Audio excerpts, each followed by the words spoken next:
Bagi menjawab soalan yang pertama, berdasarkan Get Active Questionnaire yang diberikan, terdapat beberapa soalan telah disoal kepada individu untuk memastikan mereka mempunyai pengalaman aktiviti fizikal yang selamat. Jadi mereka perlu menjawab sama ada ya ataupun tidak bagi setiap soalan. Tapi bagi soalan yang mereka tidak, pastinya mereka boleh menjawab ya. Jadi untuk soalan yang pertama, questionnaire telah memberikan beberapa situasi dan menanyakan kepada individu sama ada mereka pernah mengalami situasi-situasi itu dalam tempoh masa 6 bulan yang lalu. Okay, jadi bagi situasi yang pertama, A, adakah individu itu pernah mendapatkan rawatan sakit jantung ataupun stroke? Atau individu yang mempunyai rasa sakit ataupun tekanan di bahagian dada semasa melakukan aktiviti harian atau semasa melakukan aktiviti fizikal? Bagi situasi B, adakah individu itu pernah mendapatkan rawatan tekanan darah tinggi ataupun mereka mempunyai tekanan darah 160/90 bagi tempoh rehat atau lebih daripada itu. Bagi situasi ketiga, adakah individu itu berasa pening ataupun rasa hendak pitam semasa melakukan aktiviti fizikal. Dan bagi D, adakah individu itu berasa sesak nafas semasa tempoh berehat. Situasi seterusnya ialah adakah individu itu pernah hilang kesedaran ataupun pitam atas sebab-sebab yang tertentu. Dan situasi yang terakhir adalah adakah individu yang mempunyai pernah mengalami concussion ataupun gegaran di bahagian kepala, mungkin disebabkan terantuk ataupun dipukul di bahagian kepala dengan kuat. Okay, jadi bagi soalan yang kedua adalah untuk mengetahui keadaan terkini semasa individu, sama ada mereka pernah ada rasa sakit ataupun bengkak di bahagian badan, mungkin hasil daripada kecederaan, radang ataupun sakit belakang yang boleh menyebabkan aktiviti fizikal mereka terganggu.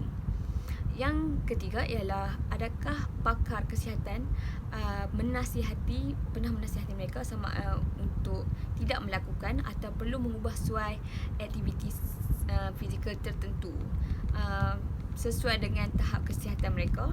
Dan yang soalan terakhir, yang keempat adalah adakah individu pernah mempunyai masalah kesihatan yang lain seperti yang serius seperti diabetes, osteoporosis, asma, kanser dan lain-lain yang boleh mempengaruhi aktiviti fizikal mereka. Bagi individu yang menjawab semua soalan dengan jawapan no ataupun tidak, mereka perlu menilai tahap keaktifan mereka pada masa sekarang.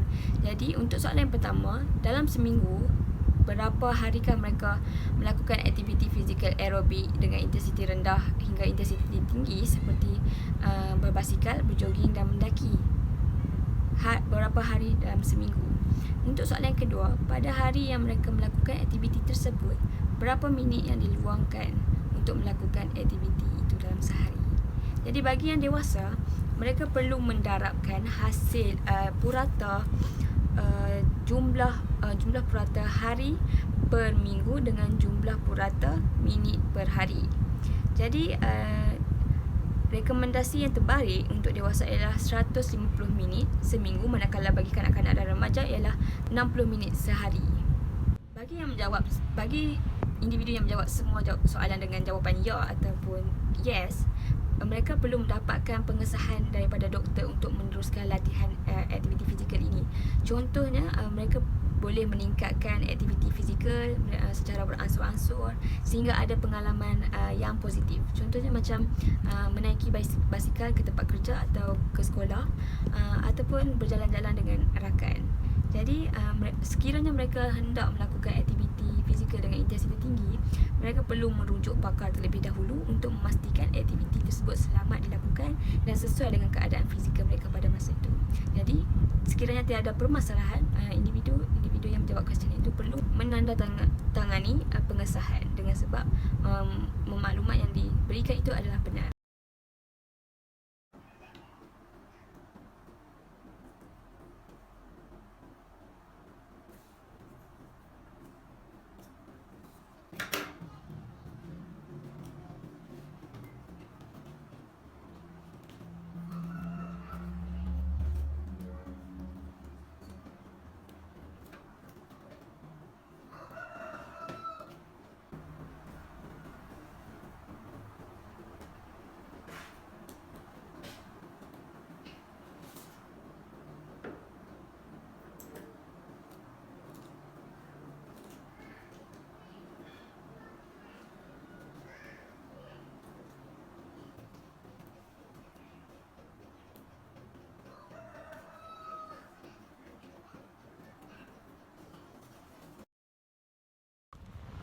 Untuk soalan yang kedua, saya akan menunjukkan cara-cara melakukan just measurement ataupun ukur lilit pada anggota badan sebelum melakukan program latihan aktiviti fizikal. Jadi ukur lilit ini dilakukan pada standard anatomi di seluruh badan dan tujuannya adalah untuk menentukan ukuran ataupun komposisi badan dan memantau perubahan tersebut dari semasa ke semasa sama ada saiz makin bertambah atau sebaliknya.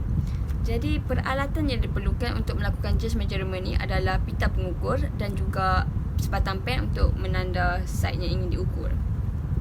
Jadi prosedur untuk melakukan just measurement ni, prosedur umumnya, pastikan individu memakai pakaian yang minima ataupun yang fit dengan tubuh badan supaya lebih mudah untuk melakukan ukuran. Ukur lilit ini selalunya dilakukan pada bahagian kanan anggota tubuh badan, kecuali bahagian bahu, dada dan juga bahagian pinggang. Pastikan sebelum diukur itu bahagian anggota badan yang ingin diukur perlu ditanda terlebih dahulu dengan pen ataupun marker yang boleh dilihat. Seterusnya, pita pengukur perlulah tidak terlalu ketat ataupun tidak terlalu longgar dan mesti dililit rapat rata pada permukaan kulit dan horizontal. Ukur lilit ni disarankan untuk melakukannya lebih daripada sekali lah supaya kita mendapatkan data yang lebih tepat. Okay, seterusnya saya akan menunjukkan langkah-langkah melakukan ukur lilit pada beberapa anggota badan yang tertentu. Kita mulakan dengan bahagian torso. Yang pertama, ukur lilit dada. Okay, ukur lilit dada ni diambil pada tengah-tengah sternum, iaitu tulang dada. Pita pengukur tu akan dilalukan di bawah lengan sehingga berada ke belakang badan.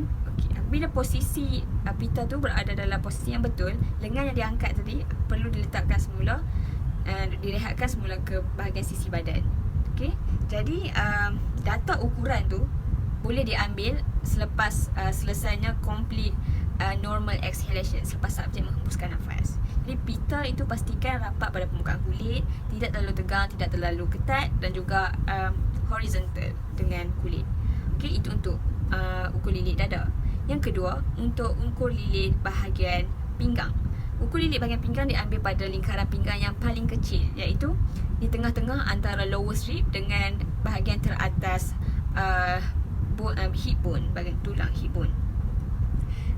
Kalau tak pasti juga kedudukan yang paling tepat, kita pun boleh mengambil beberapa ukuran lilit pada beberapa level bahagian pinggang itu, dan pada akhirnya kita akan mengambil ukuran bacaan anda yang terendah. Yang terendah tu menunjukkan kata itu bahagian pinggang yang paling kecil. Ya. Pastikan sama macam dada, pastikan subjek hembuskan nafas dulu baru kita ambil ukuran tu. Pita pun perlulah rapat pada permukaan kulit, tidak terlalu ketat dan tidak terlalu longgar, dan pastikan dia perpendicular dengan spine kita. Okay, kalau macam untuk lower body, untuk pinggul, ukur lilit pinggul. Ukur lilit tu diambil pada bahagian otot pinggul yang paling menonjol, iaitu yang tahap paling tinggi, yang paling menonjol lah kan. Okay, untuk ambil ukuran pinggul ni, subjek perlulah berdiri tegak dan beban dibahagikan sama rata kepada kedua-dua belah kaki, dan pastikan kaki tu dibuka sedikit, dan pastikan subjek juga tak menegangkan pinggul dia, gluteal dia. Kita nak baca bahan bacaan tu apabila gluteal dia dalam keadaan relax, dan pastikan tape tu pita berada dalam keadaan rata dengan permukaan kulit lah. Okay, yang seterusnya ialah ukur lilit paha. Okay, yang pertama, pastikan kita menanda bahagian side yang ingin diukur terlebih dahulu. Contoh macam bahagian paha, kita boleh ukur banyak tempat, macam upper, middle dan sebagainya. So, macam kalau kita nak tanda bahagian middle paha, kita akan tandakan bahagian middle terlebih dahulu. Dan sama seperti pinggul, subjek perlu berdiri tegak, pastikan beban bahagi sama banyak kaki kanan, dan kaki dibukakan sedikit. Jadi ukuran diambil pada titik tengah permukaan lateral paha, iaitu di tengah-tengah antara tulang paha dengan bahagian atas tulang tibia. Okey, itu untuk paha, dan pita tu pastikan macam biasa rata rapat dengan permukaan kulit dan horizontal dengan tulang perpendicular dengan tulang paha juga ya. Yang ketiga untuk calf, iaitu yang betih. Ukuran lilit betih perlu diambil pada lingkaran otot calf yang paling maksimum, lilitan yang terbesar. Jadi selalunya lilitan maksimum ni selalunya tidak jelas. Jadi pita pungkur tu kita perlu naikkan sikit ke atas ataupun ke bawah untuk dapatkan bacaan yang lebih cari lilitan maksimum tu. Okay?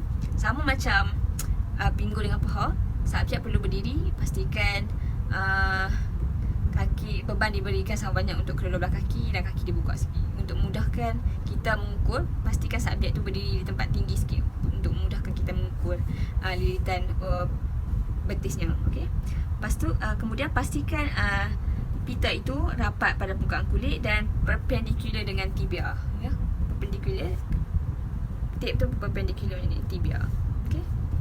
Kalau macam untuk bahagian lengan, contohnya macam bahagian atas ni lengan dalam keadaan relax ataupun kita flex dia. Kalau macam untuk yang bahagian lengan yang relax, kita perlu tandakan bahagian yang ingin kita ukur dahulu. Kemudian ukur lilit ni diambil pada bahagian tengah antara acromial dengan allocranial, bahagian tangan ni. Kemudian pastikan pita pungkur tu flat, rata pada permukaan dan perpendicular dengan tangan tulang lengan kita. Tulang lengan, pastikan pita itu perpendicular 90 degree. Okay? Itu saja untuk ukur lilit anggota badan yang boleh saya berikan. Bagi kumpulan otot quadriceps, erectus medius dan gluteus, saya akan melakukan barbell squat.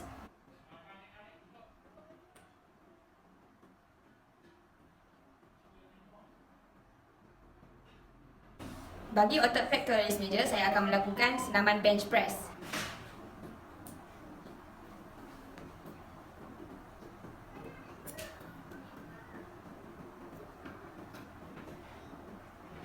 Bagi otot deltoid, saya akan melakukan standing L0 press.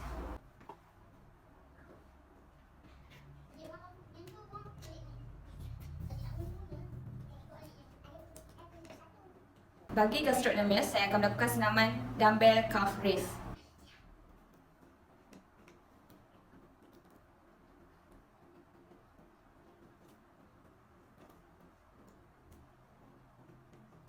Bagi rumput masuk, saya akan melakukan senaman rear delt flyers.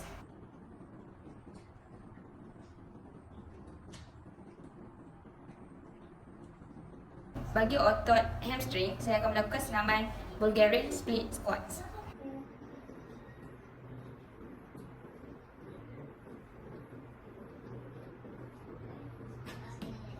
Bagi soalan 3G, definisi physical conditioning ialah perkembangan kecergasan fizikal melalui penyesuaian badan dan sistem atlet kepada program senaman yang diikutinya. Okey, jadi physical conditioning ni komponen dia adalah seperti kekuatan, flexibility, ketahanan dan juga kuasa. Dan banyak lagi lah sebenarnya. Okay, kepentingan physical conditioning ni adalah untuk meningkatkan teknik dan daya supaya menghasilkan prestasi yang lebih baik dan meningkatkan persiapan fizikal atlet supaya hal ini juga dapat mengurangkan risiko kecederaan bagi mendapatkan kecederaan. Okay, yang kedua ialah kekuatan otot. Kekuatan otot didefinisikan sebagai kemampuan otot untuk menghasilkan daya untuk mengatasi atau menentang resisten, daya tahan. Jadi kekuatan otot ni dia membantu atlet ataupun ahli sukan melakukan pergerakan seperti memukul, membaling, tackle dan banyak lagi. Okey, contoh latihan bagi latihan kekuatan otot ni ialah seperti weightlifting dan berlari dan banyak lagi. Okey, jadi kekuatan otot ni juga dia berfungsi untuk meningkatkan kestabilan, kelenturan dan menyebabkan risiko kecederaan dan juga jatuh. Seseorang atlet tu berkurang, risiko kecederaan dia akan berkurang, sama seperti physical conditioning tadi. Jadi apa kaitan pandangan daripada sudut mekanik manusia? Jadi melalui sudut pandangan mekanik manusia ni dapat diperhatikan terdapat beberapa persamaan antara physical conditioning dan juga kekuatan otot tadi. Sebab mekanik dalam sukan juga dia menganalisis pergerakan manusia dalam sukan untuk mengurangkan risiko kecederaan dan juga meningkatkan prestasi sukan. Sebab ia merangkumi perihal pergerakan dan bagaimana daya itu mampu menghasilkan gerakan, sama seperti macam kekuatan otot tadi. Daya dapat menghasilkan menghasilkan pergerakan, menentang daya tahan. Okay? Dan tujuan mekanik point of view ni, human mekanik, dia mengenal pasti teknik optimum untuk meningkatkan prestasi sukan, sama seperti physical conditioning dan juga kekuatan otot tadi. Yang kedua ialah ia juga dapat mengurangkan risiko kecederaan dalam sukan, sebab mereka mengenal pasti apakah kaedah ataupun teknik yang paling selamat dan paling sesuai dalam melakukan sesuatu kemahiran dalam sukan itu. Jadi itu saja daripada saya. Terima kasih.